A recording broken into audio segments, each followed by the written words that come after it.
आइए सबसे पहले आज हम लोग मॉडल के अंदर इंग्लिश में जो चैप्टर है मॉडल,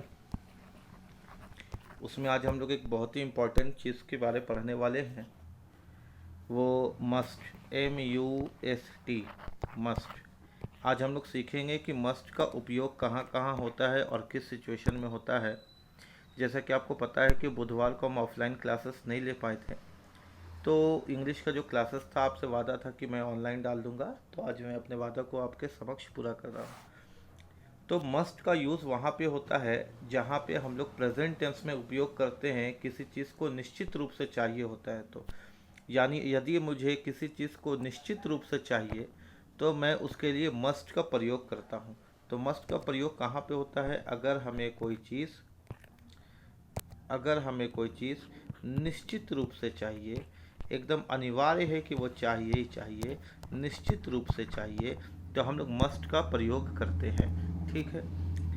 इसका पॉइंट नंबर 1 आप इसका पॉइंट बनाते हुए लिखेंगे। पॉइंट नंबर 1 में आप लिखेंगे सबसे पहले कंपल्शन, COMPULSION, कंपल्शन। हिंदी में लिखते हैं तो आप लिखिएगा अनिवार्यता, अनिवार्यता, अनिवार्यता। यानी अगर कोई चीज़ अनिवार्य है, आपके पास ऑप्शन नहीं है, चॉइस नहीं है, उसको करना ही करना है, तो वहाँ पे मस्ट का प्रयोग होता है। अनिवार्यता के लिए मस्ट का प्रयोग होता है। उदाहरण स्वरूप, जैसे अगर हम आपके सामने एक एग्जाम्पल लिखना चाहें तो हम लिख सकते हैं ऑल स्टूडेंट्स। मेरी राइटिंग थोड़ी सी समझने की कोशिश कीजिएगा। All students must reach school, reach school in time. यानी स्कूल में आदेश दिया गया कि सारे विद्यार्थी स्कूल में अनिवार्य है समय पर पहुंचना। तो ये जो मस्ट यहाँ पे समय के लिए प्रयोग किया गया है, ये मस्ट यहाँ पे स्कूल के टाइम के अनिवार्यता को, कंपल्शन को दर्शाता है। यानी स्कूल में टाइम पे पहुंचना आपके लिए अनिवार्य है। तो आपको ये बातें समझ में आ गई। और एग्जाम्पल आपके सामने इसका रखते हैं ताकि आपको चीज़ें और अच्छे से समझ में आए। जैसे देखिए, we must pay taxes in time. हम लोगों को टैक्स कब देना चाहिए? समय पर देना चाहिए। तो ये भी बाधा, यानी ये भी अनिवार्यता, ये भी कंपल्शन को दर्शाता है। तो जो चीज़ में आप मस्ट लगा दीजिएगा वो वाक्य उसके कंपल्शन को, उसके बाधा को दर्शा देगा। तो ये पॉइंट नंबर 1 हुआ। यानी किसी चीज़ के बाधा को दर्शाने के लिए हम लोग किसका प्रयोग करते हैं? मस्ट का प्रयोग करते हैं। पॉइंट नंबर 2 समझते हैं। पॉइंट नंबर 2 क्या कहता है, आइए सीखते हैं। पॉइंट नंबर 2 हमको कहता है कि किसी चीज़ की प्रबल संभावना है, किसी चीज़ की प्रबल संभावना है, प्रबल संभावना यानी स्ट्रॉन्ग पॉसिबिलिटी। किसी चीज़ की स्ट्रॉन्ग पॉसिबिलिटी है, स्ट्रॉन्ग पॉसिबिलिटी, प्रबल संभावना, तो उसके लिए भी हम लोग मस्ट का प्रयोग करते हैं। पहला तो किसी चीज़ को अनिवार्य करने के लिए मस्ट का प्रयोग होता है। दूसरी बात, स्ट्रॉन्ग पॉसिबिलिटी, प्रबल संभावना को प्रयोग करने के लिए भी मस्ट का प्रयोग होता है। जैसे आप किसी को देखते हैं और आपको एकदम लगता है कि ऐसा ही होना चाहिए या ऐसा ही हुआ होगा, अंदर से एक कॉन्फिडेंस आ जाता है कि इसको ऐसा ही हुआ होगा, तो हम लोग मस्ट का प्रयोग करते हैं। ज़्यादा अच्छे से चीज़ों को हम लोग उदाहरण से समझ पाएंगे। जैसे हम लिखते हैं ही हैज़ मैंने इम्पोर्टेड लिख देते हैं। ही हैज़ इम्पोर्टेड, इम्पोर्टेड का मतलब होता है विदेश के द्वारा मंगाया गया। He has imported cars. इसके पास कैसी गाड़ियां हैं? इम्पोर्टेड कार्स है, यानी वैसी गाड़ियां हैं जो विदेश से मंगाई गई हैं। तो अब अगर कोई आदमी वैसी गाड़ियां रखता है, कार एक एक भी नहीं, एक से अधिक वैसी गाड़ियां रखती है, कोई आदमी रखता है जो इम्पोर्ट किया हुआ है, तो हम लोग कह सकते हैं ना, ही मस्ट बी रिच। हम लोग क्या कह सकते हैं? He must be rich. यानी एक व्यक्ति जो बहुत सारी महंगी महंगी गाड़ियां रखता है, तो बहुत अधिक संभावना है, स्ट्रॉन्ग पॉसिबिलिटी है, प्रबल संभावना है उसका क्या होने का? उसका रिच होने का। तो अगर संभावना बहुत अधिक हो जाता है तो हम लोग इसको मस्ट से ही दर्शाते हैं, अनिवार्यता के तरह। और एक एग्जाम्पल हम आपके सामने प्रस्तुत करते हैं आपको समझाने के लिए। जैसे she has lately recovered from illness. अगर मैं लिखना चाहूँ तो मैं लिखता हूँ she has lately recovered from illness, यानी बीमारी से। तो देखिए गौर करिए, शी हैज़ लेटली रिकवर्ड, वो बहुत देरी से ठीक हुई बीमारी से। She has lately recovered from illness, उसे बहुत दिन लग गया बीमारी से उठने में। शी मस्ट बी वीक, वो अब कैसी होगी? ठीक तो हो गई, मगर बहुत अधिक संभावना है कि वो कमज़ोर होगी। वीक की दो स्पेलिंग होती है, एक होती है WEEK, वो सप्ताह होता है, एक होता है WEAK, ये कमज़ोर होता है। तो वो कैसे उठी है बीमारी से? बहुत देर में उठी है, तो बहुत अधिक संभावना है कि वो कमज़ोर होगी। तो आपने दो तरीके से सीखा मस्ट को प्रयोग करना। पहला कब? जब कोई चीज़ अनिवार्य हो, आपके पास ऑप्शन नहीं हो, ये करना ही करना है, आप वहाँ मस्ट का प्रयोग करते हैं। और जब आपको लगता है कि ऐसा ही हुआ होगा, बहुत स्ट्रांग पॉसिबिलिटी है उस बात का होने का, तो हम लोग मस्ट का प्रयोग करते हैं। क्या मस्ट का काम यहाँ पे ख़त्म हो जाता है? बिल्कुल नहीं। इसके अलावा किसी को आदेश देने के लिए, थर्ड पॉइंट में अगर हम देखें तो किसी को आदेश यानी किसी को कमांड करने के लिए भी हम लोग मस्ट का प्रयोग करते हैं। किसी को आदेश यानी किसी को कमांड देने के लिए भी हम लोग मस्ट का प्रयोग करते हैं। अब आदेश कैसे दिया जाता है? जैसे उदाहरण के रूप में हम बता सकते हैं आपको कि आप जब छोटे बच्चे थे तो आपकी मम्मी क्या बोलती होंगी एग्जाम्पल के रूप में, it is not safe outside, it is not safe outside, बाहर अभी सुरक्षित नहीं है या सुरक्षा नहीं है। It is not safe outside, you must stay at home, you must stay at home, है ना। तो बाहर अभी सुरक्षा नहीं है, तुमको अभी कहाँ होना चाहिए? घर पे रहो। तो ये जो मम्मी के द्वारा क्या दिया गया? आदेश दिया गया। ये अनिवार्यता नहीं है, ये आदेश है कि तुमको घर पे ही रहना है, you must stay at home, ये आदेश है। याद रखिएगा, अनिवार्यता एक अनिवार्यता और आदेश में एक थिन लाइन होता है। जनरली, हमेशा नहीं, जनरली जब मैं प्रयोग करूँ इसका मतलब होता है ज़्यादातर केस में जो अनिवार्यता होती है वो बहुत सारे लोगों पे एक साथ लगता है, लेकिन जो आदेश होता है वो ज़्यादातर एक आदमी पे लगता है। तो इसके अंतर से हम लोग समझ सकते हैं अनिवार्यता और आदेश में अंतर। जैसे अगर आप पुराना उदाहरण देखें तो आपने अनिवार्यता में देखा था all student must reach school in time, सारे विद्यार्थियों को स्कूल समय पर आना होगा। तो यहाँ पे एक से अधिक बच्चे यानी सारे के सारे बच्चों पे ये लागू हुआ था, ये अनिवार्यता था। बोलिए आप बात समझ पा रहे हैं क्या? वी मस्ट पे अवर टैक्सेस इन टाइम, हमें अपना कर समय पर भुगतान करना चाहिए। तो कर का भुगतान किसी एक आदमी पर नहीं है, सारे के सारे लोगों पर है। तो जो चीज़ सारे के सारे लोगों पर होता है वो अनिवार्यता होता है जनरली, है ना, जनरली। लेकिन अगर आप कमांड के बारे बात करें, अगर आप आदेश के बारे बात करें, तो जनरली ये किसी एक ही व्यक्ति के ऊपर लागू होता है। जैसे it is not safe outside, बाहर सुरक्षित नहीं है, you must stay at home, तुम अभी घर में रहो। तो ये ध्यान दीजिएगा, ये इंपॉर्टेंट है ग्रामर के पॉइंट ऑफ व्यू से, वरना फिलअप्स में गलती हो जाती है ना।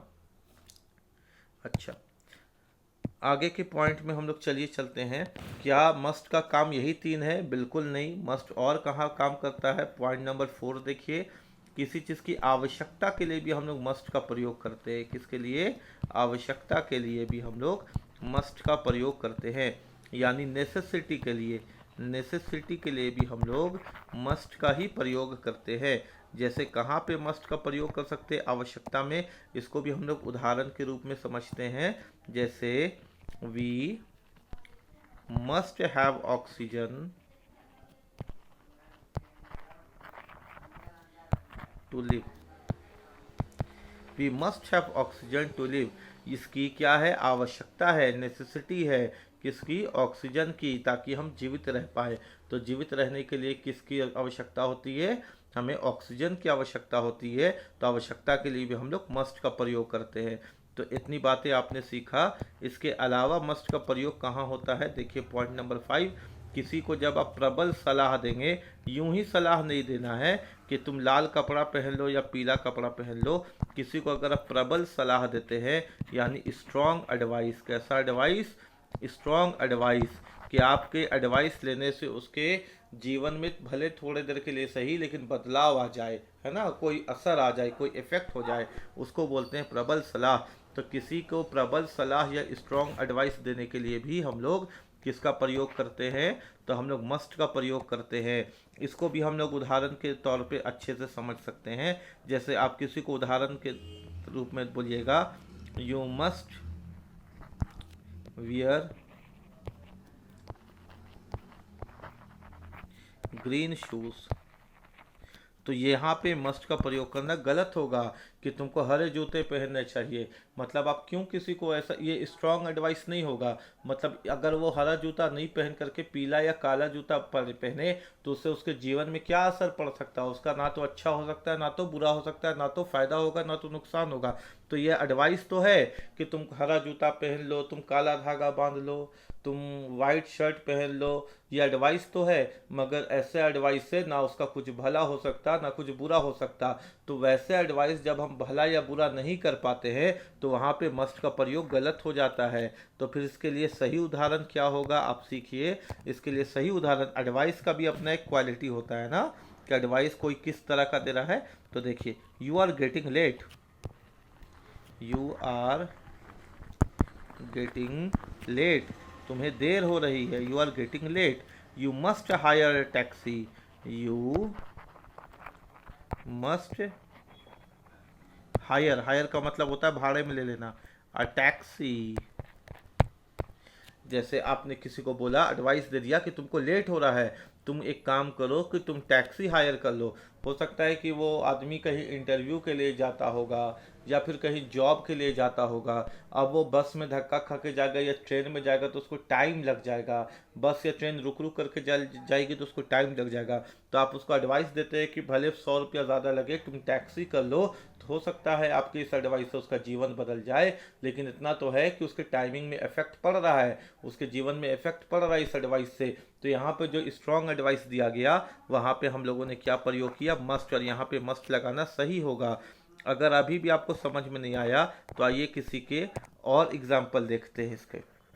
जैसे it is cold at night, it is cold at night, it is cold at night, you must close the window.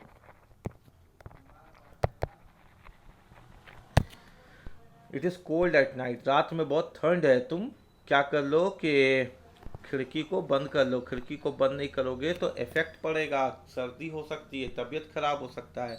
तो यहाँ पे इफेक्ट पड़ेगा, लेकिन किसी को हरा जूता काला जूता पहना करके इफेक्ट नहीं पड़ेगा। बल ये बात समझ पा रहे ना, किसी के जीवन में थोड़ी सी भी बदलाव आ जाए आपकी सलाह से, थोड़ी देर के लिए भी सलाह बदलाव आ जाए तो वहाँ पे हम लोग मस्ट का प्रयोग करते हैं। चाहे वो सेहत के अकॉर्डिंग हो, स्वास्थ्य के अकॉर्डिंग, या फिर उसके करियर के अकॉर्डिंग हो। बोलिए, इतनी बातें आप समझ पा रहे हैं क्या? ठीक है, अभी तक तो आपने इसको समझ लिया। क्या मस्ट का रोल खत्म हो गया? नहीं भाई, मस्ट बहुत इंपॉर्टेंट है, मस्ट छठे पॉइंट में भी आ जाएगा और ये बहुत अच्छा पॉइंट है। मेरे बात को समझिएगा, जब कोई लॉजिकल इन्फ्रेंस होता है ना, लॉजिकल इन्फ्रेंस यानी कोई तर्क हो और वो जब कोई कंक्लूजन तर्क के साथ हो, यानी हम अपनी बात को रखें लेकिन तर्क के साथ, तो हम वहाँ पे मस्ट का प्रयोग करते हैं। यानी हम अपनी बात को तो रख रहे हैं और जो हम बात आपके सामने रख रहे हैं उसका एक तर्क होगा, उसका एक लॉजिक होगा। तो जब हम अपनी बात को किसी प्रैक्टिकल या वैलिड लॉजिक के साथ रखें तो वहाँ पर भी हम मस्ट का प्रयोग करते हैं। जैसे उदाहरण से आप ज़्यादा समझ पाइएगा, आप इसके बारे में लिख लीजिएगा। अगर आप इंग्लिश में लिखते हैं तो लिख लीजिएगा विथ प्रैक्टिकल लॉजिक, और हिंदी में लिखते हैं तो लिख लीजिएगा तर्क सहित। तर्क सहित मस्ट का प्रयोग कब करते हैं? तर्क सहित, विथ लॉजिक, है ना। अगर आपके बात में लॉजिक हुआ तो आप मस्ट का प्रयोग करेंगे। भाई लॉजिक से बात कर रहे हैं, भाई मेरे बात में दम है, और बात में दम है तो मस्ट का प्रयोग अनिवार्य है। जैसे एग्जाम्पल पे समझिए कि he is an intelligent student, he is an intelligent student, या एक बुद्धिमान लड़का है। He must pass the exam, he must pass the exam, जैसे हम किसी के बारे बात करते हैं और हम बोलते हैं कि वो एग्ज़ाम पास कर जाएगा, इसकी बहुत तर्क है कि मतलब ये पास कर ही जाएगा। तो कोई आदमी आप हमसे सवाल कर सकता है कि तुमने यहाँ पे मस्ट का प्रयोग किया, तुमको कैसे लगता है स्ट्रॉन्ग पॉसिबिलिटी कि एग्ज़ाम पास ही कर जाएगा? तो फिर मेरा तर्क ये है कि वो कैसा लड़का है, बुद्धिमान लड़का है, क्लास में अच्छे नंबर लाता है, तो वो पास कर ही जाएगा। तो यहाँ पर भी हम लोग मस्ट का प्रयोग करते हैं। बोलिए, बात समझ पा रहे हैं क्या? ठीक है, अगले पॉइंट में आते हैं। अगला पॉइंट हम लोग सीखने वाले हैं आउट टू, OUGHT, टू। याद रखिएगा, आउट टू एक फिक्स प्रीपोजिशन है। आउट के साथ टू लगना अनिवार्य है, आउट के साथ टू लगना अनिवार्य है। ठीक है, ये जो आउट टू है ना, ये मस्ट का ही भाव देता है। यानी अगर एक एग्ज़ाम आप दे रहे हैं, उसके ऑप्शन में अगर मस्ट नहीं रहा, अगर मस्ट नहीं रहा तो हम लोग मस्ट अगर ऑप्शन में नहीं रहा तो हम लोग आउट टू का प्रयोग करेंगे। किसका प्रयोग करेंगे? Ought to. अगर किसी ऑप्शन में ये दोनों रह गए तो फिर हम लोग प्रेफरेंस देंगे मस्ट को। किसको प्रेफरेंस देंगे? मस्ट को। मान लीजिए 4 ऑप्शन है, शुड है, कैन है, मस्ट है, आउट टू है, तो वहाँ पे मस्ट लगने की जगह मस्ट ही लगेगा। लेकिन अगर मस्ट ऑप्शन में नहीं रहा तो किसको लगाएंगे हम लोग? आउट टू को लगाएंगे। आइए देखते हैं आउट टू का काम और क्या क्या चीज़ में आ सकता है। एक तो हम लोग सीख चुके कि मस्ट की जगह लगेगा, मस्ट का भाव देता है। अच्छा, मॉरल ऑब्लिगेशन को दर्शाने के लिए भी आउट टू का प्रयोग करते हैं। किसको दर्शाने के लिए? मॉरल ऑब्लिगेशन, या आप आसान भाषा में समझे तो मॉरल ड्यूटी। मॉरल ड्यूटी को दर्शाने के लिए भी आउट का प्रयोग करते हैं। ठीक है, मॉरल ड्यूटी क्या हुआ? एक ऐसा कर्तव्य जो आपका दिल बता देगा कि आपको करना चाहिए, एक ऐसा फर्ज जो आपका मन बताएगा कि आपको करना चाहिए, उसी को कहते हैं मॉरल ड्यूटी। अच्छा, आगे बढ़ने से पहले एक बात हम आपको बता देते हैं, है ना, कि थोड़ा सा इम्पोर्टेंट पॉइंट है। आउट टू का जो प्रयोग होगा ना, आउट टू का जो प्रयोग होगा ना, एग्ज़ाम में आपको सेंटेंस में गौर करना है। अगर प्रेजेंट टेंस में सेंटेंस है तो फिर इसका तो चांस होगा कि लग सकता है। फ्यूचर टेंस में सेंटेंस है तो इसका चांस होगा कि लग सकता है। लेकिन अगर पास्ट टेंस में सेंटेंस है तो ये बिल्कुल नहीं लगेगा। देखिए, एक चीज़ समझ लीजिए, अगर प्रेजेंट टेंस में सेंटेंस है तो आउट टू का चांस है कि फिलअप्स में यूज़ कर सकते हैं या फिर नो एरर में भी यूज़ कर सकते हैं एग्जाम के पॉइंट ऑफ व्यू से। फ्यूचर सेंटेंस में भी आउट टू लगता है, लेकिन अगर किसी पास्ट सेंटेंस में आउट टू लगा करके आ गया तो वो गलत होगा। आउट टू का काम पास्ट सेंटेंस के साथ नहीं होता है। ठीक है, अब चलिए हम लोग वापस आते हैं अपनी बात पे। हम आपको ये बताना चाह रहे थे कि आउट टू का प्रयोग मोरल ड्यूटी के लिए भी किया जाता है। मोरल ड्यूटी है ना, तो पहला पॉइंट, मोरल ड्यूटी के लिए भी किया जाता है आउट टू का प्रयोग। आइए एग्जाम्पल से समझते हैं मोरल ड्यूटी किसको कहते हैं। एक ड्यूटी जो आपके दिमाग, आपका खुद मोरल सेंस कह देगा कि आपका काम है। जैसे we ought to respect our parents, हमें अपने पेरेंट्स की रिस्पेक्ट करनी चाहिए, ये हमारा ड्यूटी है। ये हमको कोई किताब नहीं पढ़ा सकता। यानी अगर हम पढ़े लिखे रहे या अनपढ़ रहे तो भी हमको पता होना चाहिए कि हमें क्या करना चाहिए। अपने मम्मी पापा का, अपने पेरेंट्स का रिस्पेक्ट करना चाहिए। तो रिस्पेक्ट करना एक मोरल ड्यूटी हुआ। तो इसके लिए हम लोग क्या प्रयोग किए? Ought to. तो आउट टू का प्रयोग मोरल ड्यूटी के साथ किया जाता है। और कुछ एग्जाम्पल देख लेते हैं ताकि आपको समझ में आ जाए। We ought to respect our national flag, हमें अपने तिरंगे झंडे, अपने राष्ट्रीय ध्वज की रिस्पेक्ट करनी चाहिए। तो ये भी हमारा मॉरल सेंस कहेगा, हमारी परवरिश कहेगी कि हम लोग आउट टू है भाई, हम लोग आउट टू है, हम लोग को करना ही है, ये हमारा कर्तव्य है। और ये कर्तव्य कोई किताब से नहीं आ सकता, दिल से ही आ सकता।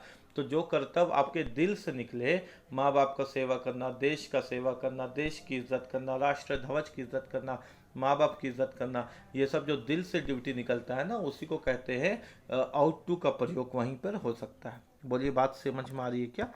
उसके बाद और कहाँ पे हो सकता है? ये CHSL या CGL जो बच्चे देने वाले हैं, इवन JSSC का भी जो 30 क्वेश्चन जो आपका 60 नंबर का इंग्लिश आने वाला है, वो सब में बहुत इंपॉर्टेंट है ना मॉडल। किसी स्ट्रॉन्ग प्रोबेबिलिटी के लिए भी, यानी स्ट्रॉन्ग प्रोबेबिलिटी या स्ट्रॉन्ग पॉसिबिलिटी या प्रबल संभावना के लिए भी, जैसे हम लोगों ने मस्ट में सीखा था पहले, उसी की तरह प्रबल संभावना स्ट्रॉन्ग पॉसिबिलिटी के लिए भी आउट टू का प्रयोग होता है। किसका प्रयोग होता है? आउट टू का प्रयोग होता है। अभी आप बोलिएगा सर ये तो हम लोग मस्ट में ही पढ़े थे। हम बोलेंगे बिल्कुल सही। हमने आपको क्या बताया? मस्ट और आउट टू एक ही भाव दर्शाता है ना, एक ही भाव दर्शाता है। तो अगर एग्जाम में ऑप्शन में दोनों दिखा तो प्रेफरेंस इसको देंगे, अगर ये ना दिखे तो फिर ये आंसर हो जाएगा। उदाहरण इसका तो हम लोग ऑलरेडी देख चुके थे, फिर भी हम आपको एक और बता देते स्ट्रॉन्ग पॉसिबिलिटी का। He always donate, he always donate, वो हमेशा दान करता है, डोनेट करता है। ही आउट टू बी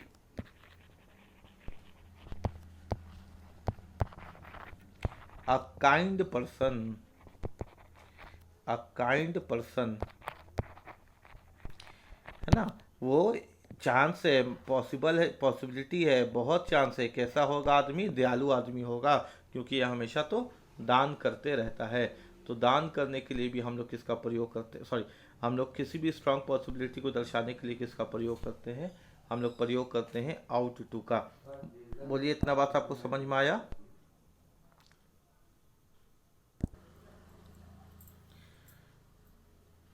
अगर आपको मस्ट और आउट टू का कॉन्सेप्ट क्लियर हुआ तो फिर कमेंट करके और लाइक करके इसको ज़रूर हमको रिप्लाई दीजिएगा कि आपको चीज़ें अच्छे से समझ में आ गई। ठीक है, कुछ वोकैब करवा देते हैं 4-5 जो बहुत इंपॉर्टेंट है, क्योंकि वोकैबलरी एग्ज़ाम में साइनोनियम सेंटोनियम इस सब में काम आता है ना। तो चलिए कुछ वोकैब्स देख लेते हैं।